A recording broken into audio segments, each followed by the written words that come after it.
आज जरी रामपूर हे गाव नदीपासून जवळपास 1 किलोमीटर अंतरावर वसलेलं दिसत असलं तरी एक काळ असा होता जेव्हा तीच नदी या गावाच्या दारात उभी होती. सकाळी लोक नदीच्या शांत वाहण्याच्या आवाजात जागे व्हायचे.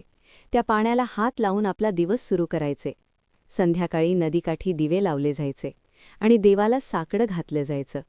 नदी म्हणजे फक्त पाणी नव्हतं, ती गावाचं जीवन होती, ती आई होती, ती साक्षीदार होती. पण काळ बदलतो आणि माणसंही. हळूहळू रामपूर बदलू लागलं.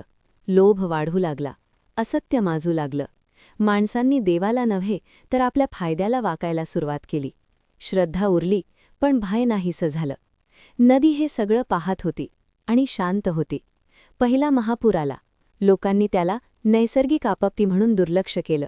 दुसरा महापूर आला, तेव्हा भीती निर्माण झाली. पण तिसऱ्या महापुरात नदीने फक्त वाहून नेलं नाही, ती शिक्षा देत होती. त्या रात्री आकाश काळं फाटल्यासारखं झालं होतं.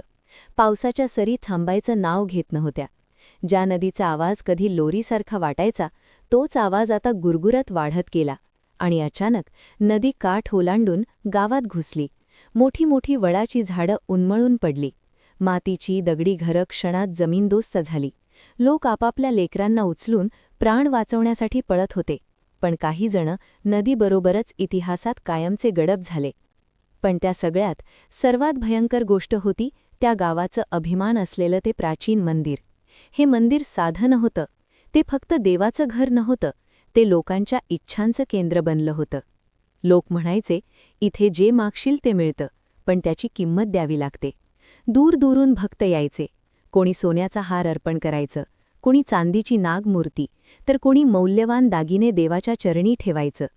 हळूहळू त्या मंदिरात अपरंपार संपत्ती जमा झाली. पण ती संपत्ती श्रद्धेची नव्हती, ती भीती आणि लोभातून आलेली होती. मंदिराचे पुजारी नेहमी एकच इशारा द्यायचे, ही संपत्ती देवाची नाही, ही नागदेवांच्या रक्षणाखाली आहे. पण तो इशारा कोणी ऐकत नव्हतं. महापुराच्या त्या रात्री नदी थेट मंदिरावर तुटून पडली.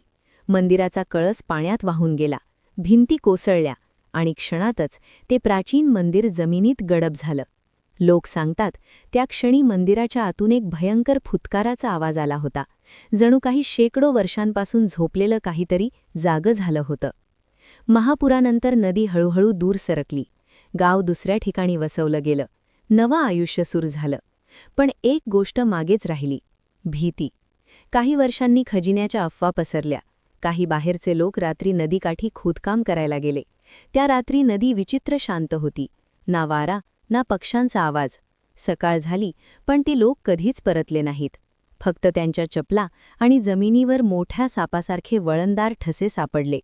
तेव्हापासून रामपूरमध्ये एकच वाक्य पसरलं, जो लोभ घेऊन जाईल तो परत येणार नाही. आजही अमावस्येच्या रात्री जर कोणी नदीकाठी गेलं तर लोक सांगतात, माती खालून घंटानाद ऐकू येतो, तेजस्वी प्रकाश चमकतो आणि पाण्यावर एक विशाल तेजस्वी सापासारखी सावली हळूहळू तरंगताना दिसते. ती हल्ला करत नाही, ती बोलत नाही, ती फक्त पाहते आणि वाट पाहते. पण प्रश्न अजूनही शिल्लक आहेत. मंदिर खरंच नष्ट झालं आहे की अजूनही जमिनीत जिवंत आहे? नागदेव रक्षण करत आहेत की तेच या शिक्षेमागचं खरं कारण आहेत? आणि ज्याला लोक खजिना म्हणतात तो संपत्ती आहे की एक भयानक शाप? या सगळ्या प्रश्नांची उत्तरं जाणून घेण्यासाठी भाग 2 नक्की पहा, कारण पुढे उघड होणारं सत्य भीतीपेक्षा खूप जास्त खोल आहे.